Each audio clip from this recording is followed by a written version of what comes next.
Thank you very much. Good afternoon, everybody. Maybe I'll start with a few words about my background, and then we'll dig into the conception and implementation of green agricultural policies. So I have a background as an agronomy engineer. So I was trained as an engineer specialized on agricultural production and agricultural sciences. And then I turned to a PhD in sociology, and I did first work on labor markets and labor living conditions in Southeast Asia. And then I got recruited at INRAE. I don't know who knows about INRAE, but that it's the French National Research Institute for Agriculture, Food and Environment Studies. And I've been working there for the past 11 years, something like that. And I did work on new research subject that is linked to the idea of environmental policies being based on economic incentives to provide answers to environmental issues. So as you can see, my background is like, I have a foot in agricultural questions, but I'm also interested in environmental policies. And today I'm going to try to make a mix of all of that. I didn't fully know how much how much you knew about agricultural policies, so maybe I will be too broad or too detailed, but hopefully, if some things are missing, then we can discuss about that after my presentation. I should launch my timer, otherwise I'm sure I'll be too long. Yeah, let's go. So first, some definitions. What is an agricultural policy? So I mean, empirically, I believe we all have in mind, when I say agricultural policy, we all have in mind the common agricultural policy from the European Union, I guess. I mean, being from a European master, that's maybe what's the first things that pops out in your mind. There's also different levels, because there's also agricultural policy at the national level and more at the municipality or collectivity level, more from a more territorial point of view.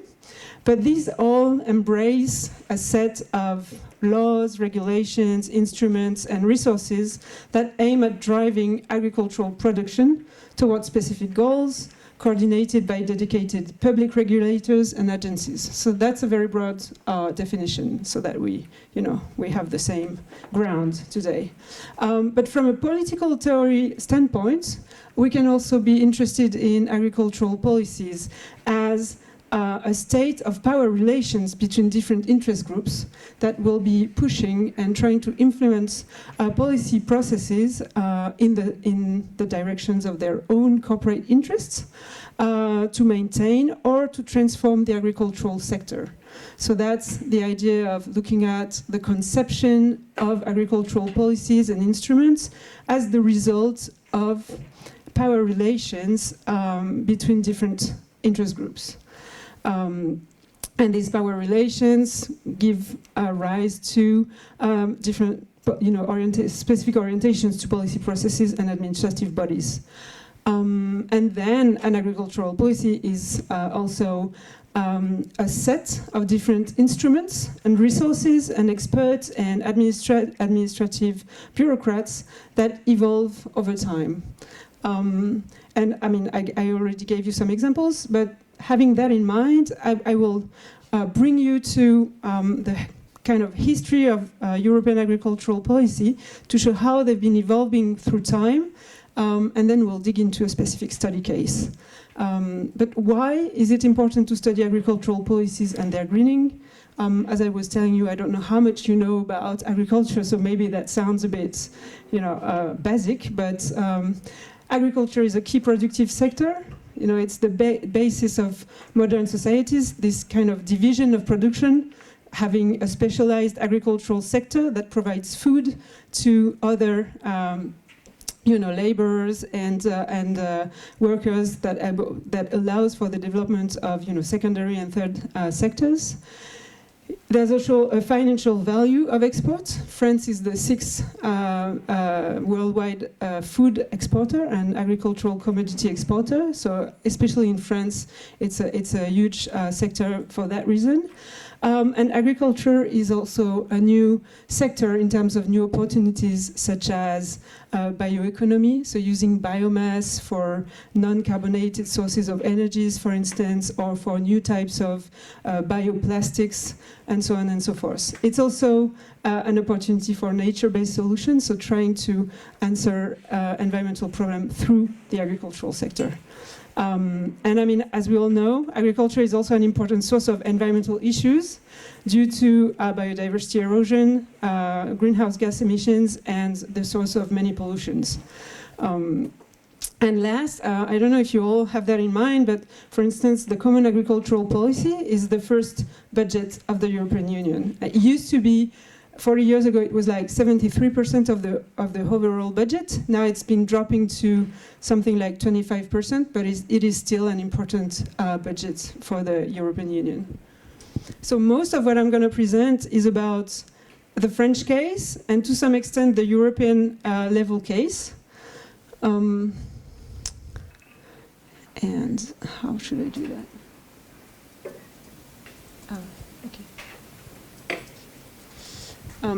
And the focus I'm going to make is about ecologization or greening or environmentalization of agricultural policy. So I thought I'd give you a very rapid definitions and then we'll see more in detail what it means concretely. But ecologization can either mean the integration of ecological criteria into agricultural policies. So here, if we take it from an institutional point of view, it means that all the institutions and public regulators that were historically in charge of agriculture now do have to integrate ecological criteria. But we also see that the implementation of environmental policies on the farming sector, meaning here that new types of institutions such as, for instance, in France, as we'll see in the study case, the Ministry of Ecology, which historically has nothing to do with the agricultural sector, is now also trying to participate in the regulation of the agricultural sector.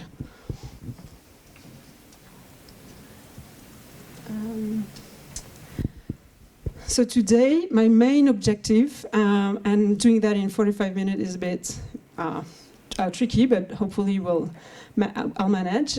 So my main objective is to kind of address the policy trajectory of environmental programs at the French and European level to show you the liberalization trend that is happening within agricultural policy, in France and in Europe, and trying to get some elements of how can we take into account their ecological scope.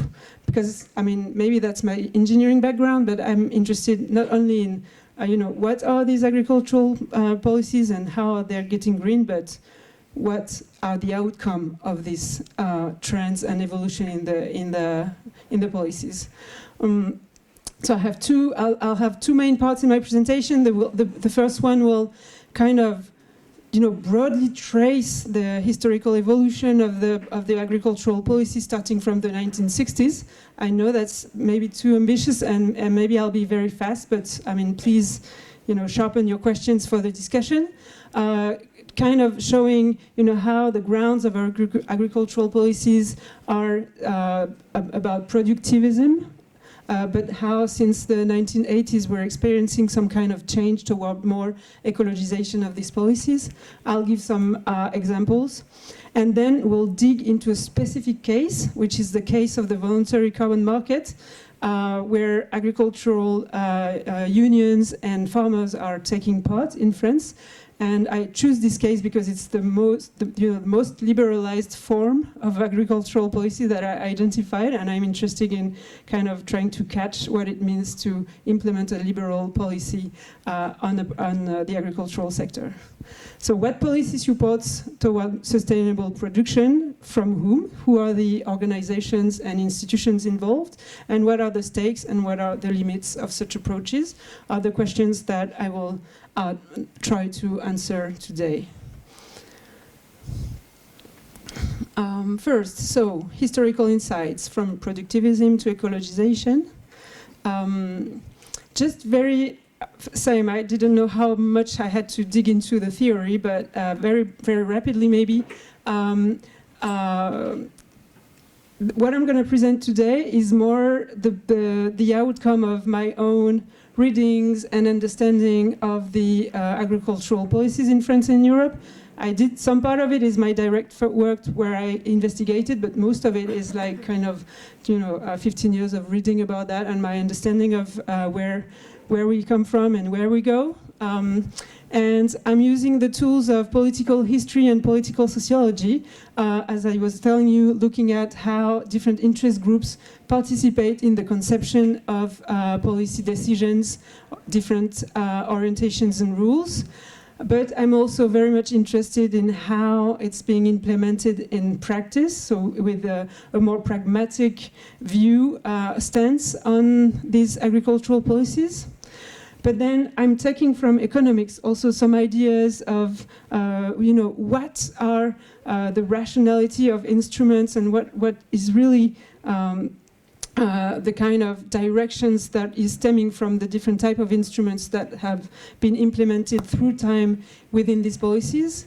And as I was telling you, I'm also interested in policy outcomes, and I'll try to show how, as a sociologist, I'm trying to build some tools to get a view on the scopes and outcomes of the policies. So, beginning, let's start.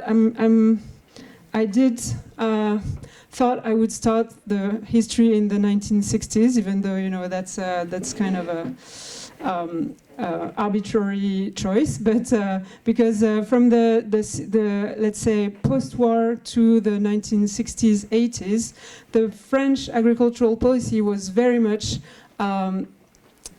conceived and implemented in a very specific way, because there was no pluralism in the representation of interests within the agricultural sector. There was, I'm skipping the historical details, but there was strong and exclusive links between the Ministry of Agriculture and one farming union, that is still pretty famous. I don't know how much you're interested in agriculture, but the FNSEA, which is still a very much productivist and powerful farming union in France. This resulted from a specific historical context where the farming sector was made of millions and millions of families that were farming very small farms. And after the Second World War, the main objective of the French state was to, modernize agriculture, increase food production, and also get some, have some farmers or peasants leaving the agricultural sector to go and work in factories. So there was this very interventionist policy from the French state that has been backed up by the FNSEA. And FNSEA managed to gain some very specific and powerful positions very close to the French Ministry of Agriculture, and did take part of many policy decisions at the conception and local implementation level, which is it's a specific kind of monopoly situation that we call co-gestion. So co-management is how we relate to it, and it's still very much in place today, even though there was some kind of open up to pluralism in the 1980s, but it's very much still up to date, and FNSEA is still a very powerful union. And this kind of dualistic relations between the ministry and the FNSEA help implemented a very interventionist and productivist policy that was based on 3 pillars. The first one is an economic pillar that stems from the European Union. It's the European Agricultural Economic Policy, where we had a single market at that time and guaranteed prices that were building a secure investing space for farmers, because they knew that they could count on guaranteed prices and there was no competitions and imports from other parts of the world. hope I'm clear. I see some people like doing that, but and this aimed at creating some kind of safe investing space for farmers, and they were backed up by two other pillars that were designed and implemented by the French Ministry of Agriculture: a modernization policy, so easing access to credit, facilitating access to credit, so that farmers could, innovate in the sense that buying more tractors and buying more equipment, but also buying more selected seeds. So there was this whole new inputs that helped to modernize agriculture. And something that is quite specific to France, it was also backed up by a very interventionist land policy, because, and it's still the case in France today, we don't have any, free land market. It's very, very much regulated by dedicated institutions that regulate prices and that regulate the direction, of who is allowed to buy farmland. And this land policy aimed at, increasing the size of farms. So basically, what was organized in the 60s and 70s is that many different farmers that had very small farms were kind of sent into factories, and the land that became free because some small farmers went to work in factories and in urban areas was then sold to bigger farms. And so we had, this kind of increase in size in farms. And this, so I'm summing up somehow 40 years of interventionist productivist policy in one slide, but it was very very successful and powerful, and farms got modernized and they got bigger, and the increase in food production was tremendous in France at that time, in the rest of Europe too. But since the beginning, it was also criticized. It's not, it's sometimes we have in mind that, environmental criticism, they're kind of recent. But when we read environmental historians, we see that this idea that productivism was negated by part of farmers. It's always been criticized, and these criticisms of productivism, they got stronger in the 80s and 90s, and that's how it led to some kind of ecologization of agricultural policies. But so criticisms were manifold. One of them is a social criticism. I mean, as I told you, some farmers were just sent to factories because it was the idea that smaller farms didn't need to live anymore. And there was some kind of, identity crisis in the agricultural sector, and also environmental criticism of, pollutions and this, kind of distance that big farms and standardization of production is creating. So that's from the beginning. And another criticism and another limit of the policy was the costs of the European policy, because this guaranteed prices with overproduction, with the rise of production, got super expensive, and we didn't really know what to do with all that what was produced. So this led to some kind of policy reforms at the European level. Very, very rapidly, but some economic reforms that liberalized this single market and guaranteed prices. Milk quotas in 1984, and the end of guaranteed prices starting in 1982. There was a decoupling of production and subsidies. So today, in Europe, farmers still get some direct subsidies depending on the size of their farm, but not depending on the quantity that they produce. And end of 20th century, the second pillar of the Common Agricultural Policy was created to integrate rural development, sustainability, quality, environmental questions. I know I'm very rapid. I'm sorry about that. So this is when is happening the beginning of the ecologization or environmentalization of agricultural policy. Here I'm using a book of a French political scientist that French readers can read if you want to know more. So the environmentalization of agricultural policies rose at the European level first. And it kind of spanned into French policies, but at first it was from the European level and reforms of the common agricultural policy. There were actually strong transnational coalitions that were building on this idea that the environmental criticism was rising about agriculture, about pollutions, about soils getting less fertile because of productivism. And research networks, strong NGOs, left-wing farming unions also started to get more powerful at that time. And there was this led to some integration of new policy instruments into the common agricultural policy. I mentioned the second pillar of the PAC. It's definitely where this is coming from. But what shows also Mathieu Ansaloni in this book is that there was some kind of reshaping of environmental objectives through the lens of market economy, competitiveness, efficiency goals, and so on. And I'll give you some more details in a minute. But then this kind of European umbrella also influenced the ecologization of agricultural policies in all European countries, including France.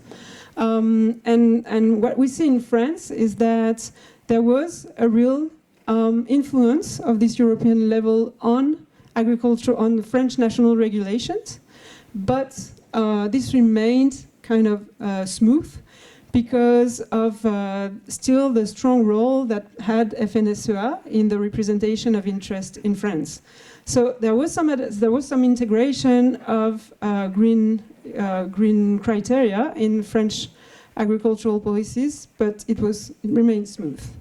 And they also kind of reformulated, adapted these environmental criteria to where it was easier to implement. So for instance, in France, the herd breeding sector, animal breeding, cattle raising sector, was really the one that was targeted by the French regulations because it appeared easier within the French farming unions, that it would be easier to do it on the herd farms than on the, for instance,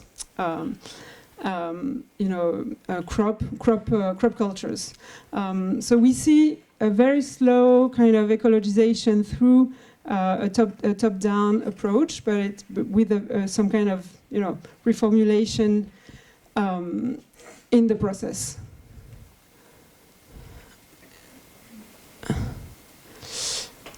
Now, I'll get more into details of what are these ecological measures that get implemented into the agricultural policy. So I'll go through them, and what I'll try to show you is this kind of it gets more liberal through time, okay? At first it's more direct subsidies or contractualization, but then after 20 years or now 25 years, we see that it's leaning toward, spending less public budget and then responsibilizing market actors to be the one that get responsible for environmental actions and funding environmental actions. So first measures are called MAEC in French, which is like measure agriculture, agro-environmental, mesure agro-environnemental. So what would it be in English? Environmental agro measures, agro-eco measures, something like that. It was a bit, the tendency was a bit slow to start in the late 1980s because the budget that was dedicated to these agro-eco measures was only 3 to 4% of the common agricultural policy. It was voluntary, so farmers didn't have to participate, but they could participate if they wanted. And it was done through contractualization. So farmers would contractualize with a local organizations, could be, you know, an NGO or a local advisory organization, and they would get, if they implement some kind of biodiversity management measures, for instance, you know, having taking care of some trees on their farms, or planting new hedgerows, or limiting chemicals, then they would get more subsidization. But this was still very, so we're still in the kind of rationality of subsidizing, but, you know, person per person, so it's not a very, it's not like, okay, you have land, you get a subsidy. There's a contractualization work to be done that is also adding to the process of bureaucratization of agriculture. The remunerations were low and the controls were low. So the assessments of this type of instruments show that they had a low ecological interest or outcome. Then, after a few years, some ecological criteria were also integrated in the first pillar of the PAC, so first pillar of the Common Agricultural Policy. First pillar is the one that is you know, subsidizing just production. So now, from now on, these ecological conditions, farmers have to follow some kind of ecological prescriptions to get their subsidies. But same, we see that these are not very ambitious ecological criteria, but they need to, you know, diversify their cultures, have some prairies, so what's the word, pasture land, and also have some ecological infrastructures. But throughout time, it got a bit more ambitious, and the incentive structure got a bit stronger. But still, the assessment of this type of measures shows that it's not helping to kind of rebalance and green, importantly, agriculture. What is more recent, I would say, for the past 10 to 15 years, is the idea that agriculture farmers should get paid not because they say that they will do something, but because we see that they have achieved something. So it's not this idea that they will get paid for a specific type of practice, like planting pasture land or planting trees and so on, but they will get paid for the outcome of what they are doing. So it's called the pay for performance system, which is strongly tied to market mechanisms, right? Because here you have a basic kind of representation of that. This idea that farmers, sorry, they do produce environmental services, and that they should get paid for the production of these environmental services. The idea is to be able to measure the environmental services that they are producing so that they get paid exactly for the amount of environmental services that they're going to pay. So it's this idea that, you know, it's more efficient from an economic point of view because we do know exactly what is getting paid, or what is getting paid. And these environmental service systems or mechanism, for instance, payment for ecosystem services is a very known one. It's also convenient because it can gather a number of subsidizers, if I can say. So here, for instance, you have this idea that agricultural farmers produce environmental services. Here are the environmental services that it produces. Some institutions or organizations benefit from it, and so they will pay for them. And here you can have a group of institutions. So not only the European Union or not only the French state will be able to subsidize, but within that you have the idea that, you know, private organizations can also take part in the funding, or a different type of public agencies and public organizations can also be part in the funding of these environmental services. And this is happening in a context where I was telling you, the budget of the Common Agricultural Policy is like reducing down. So it's a way also to incentivize other funders, may they be public or private, to be part of the funding and the sustaining of the greening of the agricultural sector. Yes, that's a few words about that. Maybe I'll be fast, but I think what's important to have in mind, and we'll see that in the study case, is that this idea of pay for performance is strongly related to the notion of measure. We need to measure. We need to know what is being produced. And because we need to measure, then there's this open ups to a whole private economy of measurement, quantifications, control, audit, and so on and so forth, which is now part of the kind of advisory ecosystem of agriculture. That's very new, and I think that's an important point because there's some kind of privatization of measure and quantification and control of environmental actions in the agricultural sector, which is pretty important to be able to assess where we're going with this type of policies. I'll skip the rest. I think that's the main thing that we should have in mind. Another trend in this liberalization of environmental policies for the agricultural sector is the participation of farmers on carbon markets. And this is the study case that I'm going to present, so I won't be long on that. But here, the idea with carbon markets, it's even, I would say, it's even more a market than the system I presented before, because the main innovation is that there's the production of a carbon credit, which is some kind of abstract commodity that is able to circulate, you know, in a broader way than just direct payments for ecosystem services that I was presenting you before. And as I will try to show, this also implies a lot of different buyers and different market intermediaries, and this kind of complexifies the implementation of the policy, and I think it's important to embrace this complexity, to have in mind how do we assess also, and how do we know where we are going with that type of instruments. And as I was saying before, also many metrological quantification tools to be able to know what is into a carbon credit also, and how much it's worth. I had more slides here, but I'll just skip them. To go to the study case, so that we have enough time for the discussion.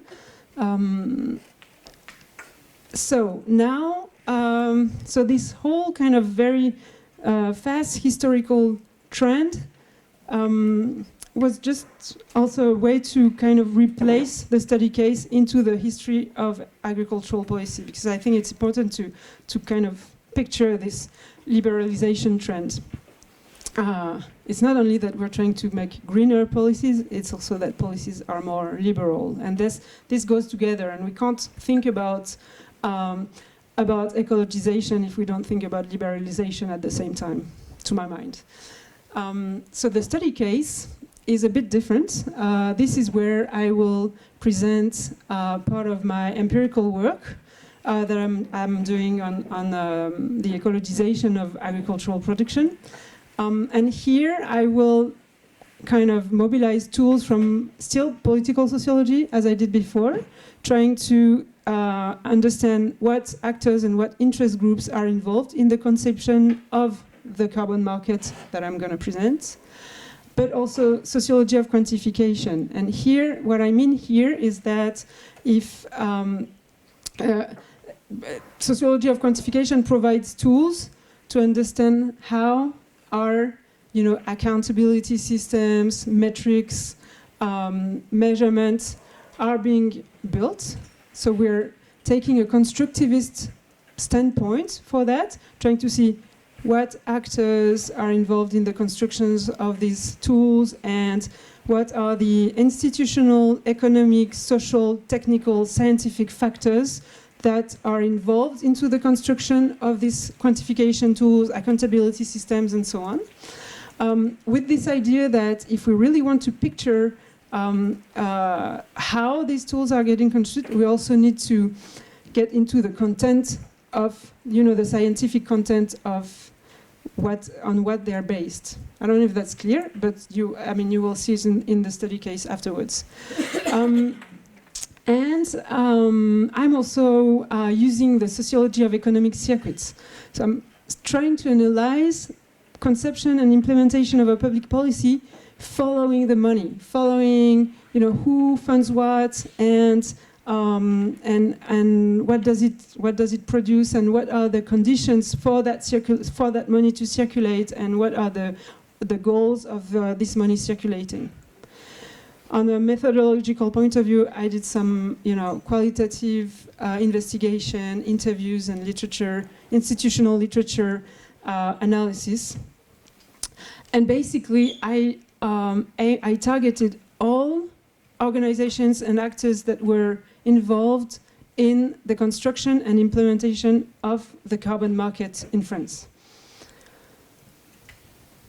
The French carbon market was part of the deep carbonization pathway that we have, you know, that kind of guides what should be done in France to reach carbon neutrality in 2050. And as you can see here, you know, it won't be possible to kind of reduce all emissions. So to neutralize these residual emissions, there's a need to sequester more carbon. The French state has defined natural sequestration targets as the main ones, meaning here that it's not that much technological carbon capture that is targeted, but, you know, planting forests and hedgerows and having more carbons into farming soils and so on. To do so, the Ministry of Ecology, launched a carbon certification tool, which is called Label Bas Carbone. This was 10 years ago, 2015. They launched that. The idea is to build quantifications tools and a certification framework that will be able to objectivize how much carbon is being sequestrated or reduced into a specific sector, so that these positive climatic actions, sequestrations or reductions, can be converted into carbon credits that can be sold to firms or clients that are willing to say that they're carbon neutral or whatever. So that's the idea of Label Bas Carbone. To do so, there's a need of having specific quantification tools and quantification certification framework for each sector, because each sector has specific technical specificities that need to be taken into account in the quantifications of their actions and into the conversion of their actions into carbon credits. So, for instance, in a farm, you need a specific tool to say, okay, first year, here is how you've been producing your milk, for instance, and year 5, after implementing some technical changes and productive changes in the farm, what is now the carbon footprint of the farm, so that we can assess, the reduction of the footprint and convert it into carbon credits. Okay? I'm not really following what's here, so, but I hope that's not too. Yes. Yeah, actually, I thought I would skip this slide. But the Ministry of Ecology, doesn't know anything about technical conception of farms and how it works to produce, grains and milk and so on. So what the regulators had to do is that they had to ask for professional unions to come and help them design a quantification tool to be able to certify how can climatic actions can be converted into carbon credits. And what they did for the agricultures, and the two main targets were obviously the forestry sector and the agricultural sector, because as I was telling you, they were relying on natural sinks, natural carbon sinks. Before that, the animal husbandry or animal raising professional union, which was under intense controversies, because we know cows are a main driver of climate change for the agricultural sector. Before that, in the early 2010s, the French union, IDEL, I'll call it IDEL, okay, so the professional farming union for cows, had already invested into a carbon quantification tools for the farms. And they had built a very strong economic model, right? So they have these tools, and they train people to sell the tools, and they go in farms and see what is their carbon footprint. But they just had built these tools to be able to get a view of what was the carbon footprint of the farms. But they still had this tool, and it was quite, elaborated, and was quite interesting. So when the Ministry of Ecology decided to launch a carbon quantification tools, well, they went and see the organizations, professional organizations that had already something to offer. So they went to see IDEL. And I said, we're interested in your carbon quantification tool. Could we integrate it into our, carbon certification framework? And then this way it would be possible to integrate farms into the carbon credit production and carbon market. And so here the union said, yes, sure, let's do that. But we'll do that if the main indicator that we'll use to produce the carbon credits is a productive indicator and not an area-based indicator. Let me explain. If you use an area-based indicator, so a ton of CO2 per hectare, if you want to produce carbon credits, you do have to reduce your carbon footprint, obviously, right? If your farm remains the same size. But if you do use an indicator in GHG per liter of milk, which is what the IDEL was pushing for, then you can just increase your production, and mathematically your footprint will decrease, even though in an absolute value the number of GHG emission hasn't reduced. Okay, hope that's clear. But as I was telling you, this sociology of quantification is really into getting into the rationality of the tools to see how they're kind of building up the world and having social effects.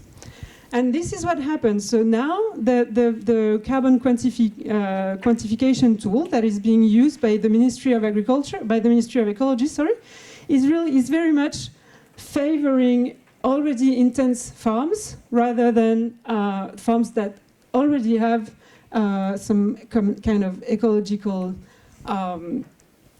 interest, if I can say.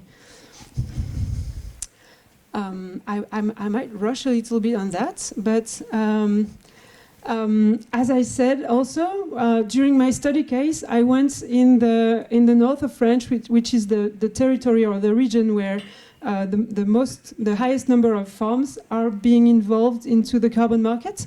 And this idea of carbon markets is like in the economic conception of the thing, you have like a producer, a buyer, okay, let's say maybe one intermediary, and that's all.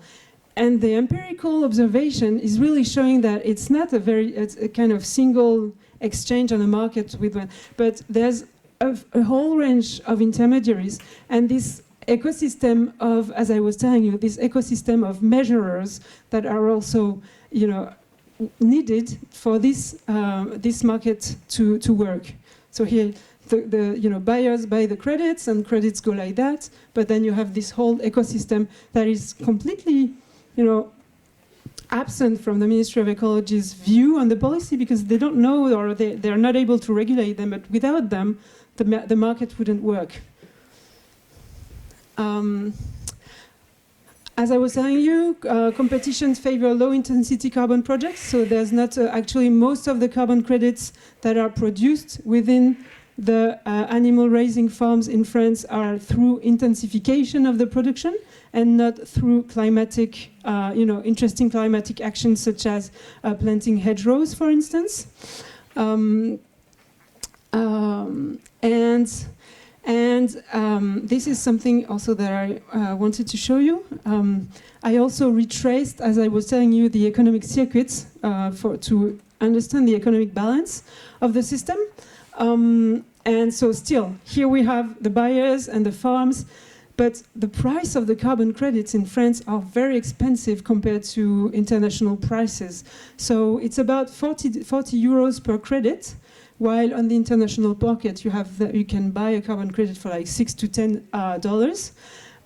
But the French regulators really want this instrument to strive and to have some outcomes, and it's been widely promoted at the national scale. And following the money, we see that at every level of the kind of cartography of actors that you see here, there's some injections of public money through subsidization or through public investment programs, for instance. So I won't go into details, but I thought this is also interesting to see, what we call a carbon market. Should we still call it a carbon market when we see that it's so much linked to these many different public programs and subsidization programs? And another question that I'm wondering when I see that is that how do you assess such a policy? Because usually a policy assessment is like you take one program and you see what it produces, right? But here the whole thing would need to be assessed all together so that we really understand what it means or where it's leading us to use that kind of market mechanisms to solve an environmental problem.